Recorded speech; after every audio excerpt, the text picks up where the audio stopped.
इस वक्त मेरे साथ मौजूद है जनाब शहजाद हुसैन भट्ट साहब, ब्यूरो चीफ जीएनएन। हमारे साथ इनसे ज़रा इंटरनल खबरें पूछते हैं, इनसाइड स्टोरीज़ के क्या क्या चल रहा है, कौन किसके हक में दस्तबरदार हो रहा है। लेकिन इससे बेशतर कि हम ज़रा पीएमएलएन पे आए, जो कि ये बात हम जाने से पहले ब्रेक पे कर भी रहे थे कि पीटीआई को अगर बल्ले का निशान लेस पोज नहीं मिलता कल और फैसला हो जाता है, बल्ला छिन जाता है, तो सेकंड ऑप्शन के तौर पर क्या ये भी काबिल अमल चीज़ होगी कि पीटीआई किसी के साथ इल्हाक कर ले, किसी और एक निशान पे ही लड़ ले? देखिए, आप सबीना बिल्कुल दुरुस्त कह रही हैं। आज जो चीफ जस्टिस पाकिस्तान के रिमार्क्स जो थे, उससे जो पेशावर का फैसला था उसके बाद नज़र आ गया था कि बल्ले का निशान जो है वो तो अब कभी इम्कान हो गया है।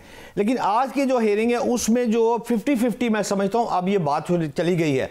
जब उन्होंने ये फिक्रा कह दिया ना कि फैसले में सुकम है और पेशावर हाई कोर्ट के फैसले में सुकम है, चीफ जस्टिस ऑफ पाकिस्तान ने जब ये बात फरमा दी है तो उसके बाद फिर 50-50 पे आ गया। अच्छा, ये तो एक बात हो गई। बात ये है कि अगर बल्ले का निशान बज़ाहिर जो नजर आ रहा है, अगर फॉर एग्जांपल आप इस तरफ चली जाए कि नहीं होता बल्ले का निशान, तो फिर जो सेकंड ऑप्शन है पीटीआई की, वो भी तैयार खड़ी है। ऐसी बात नहीं है।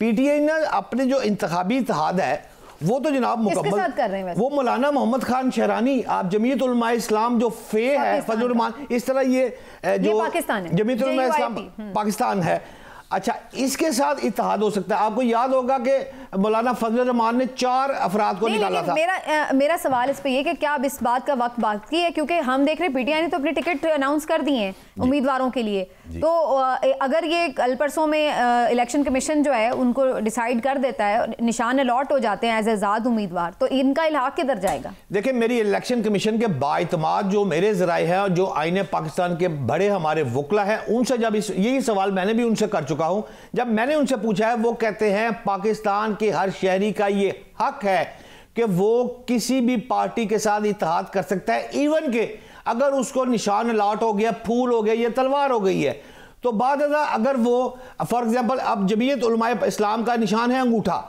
अब अंगूठे से वो शख्स लड़ सकता है जो या पीटीआई या बैलेट पेपर छप चुके होंगे तो फिर कैसे होगा? हाँ, वो कह सकता है कि मैं उस निशान पे मैं उसके साथ इत्तेहाद। ठीक है, अच्छा चलें, बहरहाल देखते हैं जिस पे अब आ जाते हैं जरा पीएमएलएन की तरफ। पीएमएलएन ने जो टिकट जारी किए हैं की रौला पै गया, उधर तलाल साहब को नहीं टिकट दिया, उधर दानियाल अजीज को टिकट नहीं दिया, आयशा रजब साहिबा अलहदा आज़ाद लड़ रही हैं। ये क्यों इस तरह के पीएमएलएन ने टिकट बांटे हैं? कि अंदर कोई लड़ाई है, कोई प्रेशर है, या कोई ग्रुपबाजी है? मरियम का, शहबाज का फेवरेट क्या है मसला?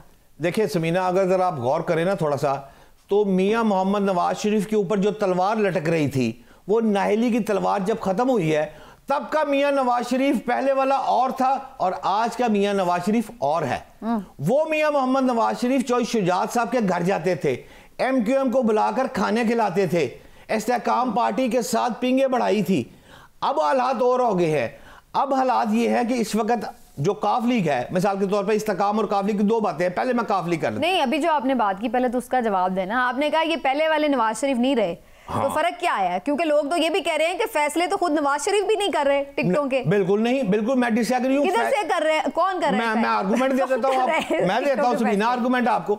नवाज शरीफ ही फैसले कर रहा है, और ये अब वाला नवाज शरीफ जो है ये पहले वाला इसलिए नहीं है कि ये नवाज शरीफ वजीर आज़म बनना जा रहा है और कम अज कम सादा अक्सरियत लेने जा रहा है। वो कैसे लेने जा रहा है? ऐसे ही लेगा जब तरीके अपने हल्के में तो लाहौर में उन्होंने पूरे बंदे नहीं खड़े किए, वहां पे उन्होंने हल्के खाली छोड़ दिए। इस तरह की सिचुएशन ओन चौधरी के साथ सीट एडजस्टमेंट कर रहे हैं। आप इस्तेहकाम पार्टी, आपको याद है काफ लीग याद है कितनी सीटें मांगी थी? काफ लीग ने आपसे 4 नेशनल असेंबली की और पीपल्स पार्टी की 8 वो नशिस्तें मांगी हैं जो पिछली दफा वो जीते हुए हैं। यार काफ लीग का तो हक है समीना, लेकिन उसके बावजूद उन्होंने कहा 2 सीटें देंगे एमएनए की, बस आप फारग है। मेरा सवाल और है, मैं ये बात कह रही हूँ काफ लीग पहले एडजस्टमेंट मांग रही थी, उन्होंने कहा हमने लेनी ही नहीं है। वो तो खुद जो चौधरी साहब के बेटे हैं, चौधरी शुजात के, वो कह रहे हैं हम अपने तौर पे खड़े लेते हैं, आप खड़े करें अपने उम्मीदवार। भाईजान उनको तो उनके पास तो टांगे की सवारियां नहीं है। अगर सीटें एडजस्टमेंट ना हुई ना, मतलब वो मांग रहे थे एंटी नवाज वोट लेने जा रहे हैं। आप क्या बात? कौन सा एंटी नवाज वोट? ओए उनको जमानत सब तो शुजात के भाई की। अच्छा, आप तो नहीं लेके। लेकिन मुझे ये बताएं ना सर, नून लीग का गढ़ क्या है? क्या है गढ़? अच्छा, एक फिक्रा मैं ऐड कर दूं। असल में जो चौधरी शुजात के साथ सारे मामला खराब हुए हैं, वो जो कमांडर है शख्स, उस कमांडर को कहते हैं वजाहत। जो शुजात का भाई है, कमांडर के भाई को जब सीटें नहीं मिली, और सीटें सिर्फ मिली है सालक को और 2 MNA की, 2 MPA की, वहां से आके तनाजा शुरू हुआ है, ये याद रखिएगा। नहीं, लेकिन सारों से पहले बातें की हैं, MQM भी, अब मुस्तफ़ा कमाल भी खड़े हो गए हैं, शहबाज शरीफ साहब को वापस लेने पड़े, कागज वहां से दस्तबरदार होना पड़ा है। नहीं तो इसका मतलब क्या नजर आ रहा है आपको? हवा का रुख किसी और तरफ चल पड़ा है कि जो सारे इत्तेहादी जो हैं वो आंखें दिखाने लग गए। बॉसे आजम हवा का रुख तो सीधा सीधा सादा अक्सरियत की तरफ वो लेके जा रहा है। अब जो इस्तेकाम पार्टी थी उसने 60 टिकटें मांगी, 20 मांगी है नेशनल असेंबली और 40 मांगी जनाब पीपल्स पार्टी पीपी की। उनको सिर्फ NA की 7 दी, PP की 11 दी। लैनियां लवो नहीं लैनियां ना लवो। इवन के जो उनका बिग बॉस है जहांगीर तरीन साहब आजाद लड़ रहे हैं, अपने बंदे नाराज कर लिए उन्होंने। कौन से बंदे नाराज? वो नवाब शेर वसान को जो वो दी है टिकट, हाँ तो उनको दिए ना, फिर तलाल चौधरी तो रह गए ना अपने बंदा, तो वो तो दानियाल अजीज साहब वो फिर इलेक्शन आजाद लड़ रहे हैं अपने। तो भाईजान सेनेट की टिकट का वादा हो गया, राना सनाउल्लाह ने क्या भी मरी दिया में आपने देखा क्या हुआ? मरी में भी PMLN का पूरा ग्रुप ही अलग होकर बैठ रहा है। वो कह रहा है अगर मैं आपकी बात को सेकंड करूं तो फिर अगर उस तरफ जाऊं तो फिर ग्रुप एक अलग जरूर हुआ है मुस्लिम लीग नून का, ये बात मैं मान लेता हूं। वो ग्रुप हुआ है फिर टैक्सला में NA 54 में, जहां पर गुलाम सरवर खान जो PTI के थे वो इलेक्शन लड़ रहे हैं। अच्छा, गुलाम सरवर को क्यों एडजस्ट कर रहे हैं? ख्वाजा आसिफ साहब खुद नहीं डिफेंड कर रहे, कह रहे हैं हम शर्मिंदा हैं इस एडजस्टमेंट के ऊपर, तो क्यों कर रहे हैं? मैं फिर आपकी बात को अगर सेकंड, मेरा मौका और था लेकिन आपकी बात को सेकंड करूं, चौधरी निसार अली खान को जीतने के कभी इम्कानात हो गए वहां पर। नहीं, चौधरी के साथ तो नहीं है ना, उनको क्यों कौन एडजस्ट कर रहा है? मसला क्या है? किसके कहने के ऊपर गुलाम सरवर के साथ कर रहे हैं एडजस्टमेंट, जबकि खुद मुंह से उनके मेंबर्स कह रहे हैं आके हम डिफेंड नहीं कर सकते इस फैसले को। तो ऐसा फैसला कर क्यों रहे हैं? कौन कर रहा है? तहरीके इस्तेकाम ने सीटें मांगी हैं तो उनको दे दी गई, जितनी उनकी डिमांड थी उतनी डिमांड पूरी नहीं की। मैं तो बात कर रही हूँ गुलाम साहब। अच्छा चलिए मुझे ये बता दें, अभी जो सर्वे आ रहे हैं उसमें एक काफ़ी शोर हो रहा है, गैलप का भी सर्वे आया है, उसमें भी कहा जा रहा है जी नून की मकबूलियत बढ़ रही है आहिस्ता आहिस्ता, PTI की कम हो रही है, तो वो एक डिफरेंस। अगर ये लोग जीत रहे हैं इलेक्शन और इनकी मकबूलियत बढ़ रही है, अपने बलबूते पर लड़ सकते हैं, तो ये इनको ज़रूरत क्या है सीट एडजस्टमेंट की? जो जितनी की हैं, इवन लाहौर में अपने गढ़ में कर बैठे हैं, क्यों कर रहे हैं? ना करें, अपने इलेक्शन पे क्यों नहीं लड़? भाई लाहौर की 14 सीटें हैं नेशनल असेंबली की, गिन लेना, फिर आप आर्गुमेंट से बात कर लेते हैं। नेशनल असेंबली की 14 सीटें, 2 दे दी इस्तेकाम पार्टी को। क्यों दे दी? सीट एडजस्टमेंट नहीं होती है, इलेक्शन में होती नहीं। तो जब सीट एडजस्टमेंट कब होती है भाई? मेरे पास वहां पे कमजोर है सिचुएशन, आपके पास तगड़ी है,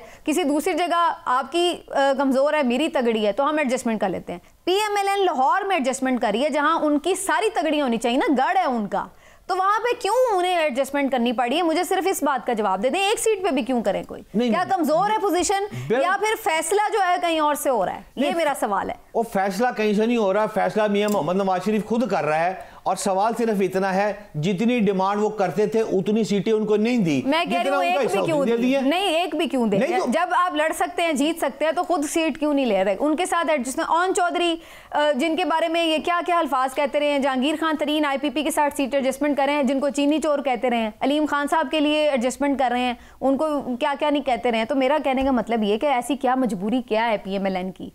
किस बात का खौफ है? PMLN की कोई मजबूरी नहीं है। मुल्क की जो इत्तेहाद हैं हर 2018 में भी हुए थे, इस्तेकाम पार्टी और दीगर जिबी पार्टी हैं, उनको सिर्फ हिस्सा कम मिल रहा है, इसलिए लड़ाई समीना ज्यादा बढ़ गई है। और को बड़ी बात नहीं है कि लड़ाई क्यों बढ़ रही है, लड़ाई सिर्फ इसलिए बढ़ रही है काफ लीग के साथ कि जितना वो बैग मांगते हैं उतना बैग नहीं दिया नहीं जा रहा। अब मियां मोहम्मद नवाज शरीफ की पॉलिसी क्या है कि मैं इतनी सीटें खुद प्ले करूंगा, इतनी सीटें अपने पास रखूं कि कम से कम मैं सादा अक्सरियत बनाने में कामयाब हो जाऊं। वरना मैं आपको आज यहाँ प्रोग्राम में कह रहा हूं, लाइव कह रहा हूं, मियां मोहम्मद नवाज शरीफ को सादा अक्सरियत ना मिली तो उसने प्राइम मिनिस्टर ऑफ पाकिस्तान भी नहीं बनना। वो वैसे बनना उन्होंने, बाजार हालात तो पिक्चर बड़ी क्लियर है, अब उसकी हाथ में रुकावट कोई नहीं है। आप देखें ना, इस्तेकाम पार्टी कितना जोर है, अभी इलेक्शन होना है, पोलिंग होनी है, अवाम भी रुकावट, हमारा मैदान तो है ना, आप पॉलिटिकल मैदान तो आपका भी है ना, मेरा भी है। अब देखें ना, इस्तेकाम पार्टी पर गौर करना पड़ेगा कि वो टोटल जो है नेशनल असेंबली की कितनी सीटों पर लड़ रही है।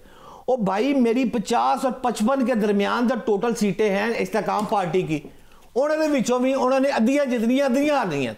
लिहाजा पीपल्स पार्टी देख ले, लेकिन लड़काना में हम नहीं ऐसे देखेंगे कि पीपल्स पार्टी जो है वो किसी से ऐसे एडजस्टमेंट। बिलावल ने लाहौर आके लड़ रहे हैं, उनके गढ़ के अंदर बैठ के ललकार के जा रहे हैं और उधर।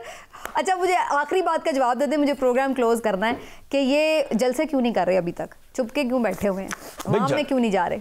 ठीक, देखिए इस वक्त मौलाना फजल रहमान कहाँ है? अफगानिस्तान। उसकी पार्टी जमीयत उलमा इस्लाम फेल लड़ रही है। ओ भाई, मुल्क में थ्रेट है, मुझे तो अल्लाह खैर करे। इनको तो कोई थ्रेट लेटर नहीं जा रही। मैं दुआ कर रहा हूँ कि मुल्क में इलेक्शन हो जाए। जो हालात इस वक्त पैदा हो रहे हैं, जो सेनेट में करारदादें आ रही हैं, अल्लाह खैर करे। चलिए जी, प्रोग्राम का दुआ करेंगे कि काम हो जाए। अल्लाह करे जी, अल्लाह खैर खैरियत रखे, पाकिस्तान के लिए अच्छाई निकले। यहीं पे प्रोग्राम को आज समेटते हैं इंशाल्लाह। फिर आपसे मुलाकात होगी, अपना ख्याल रखिए। अल्लाह।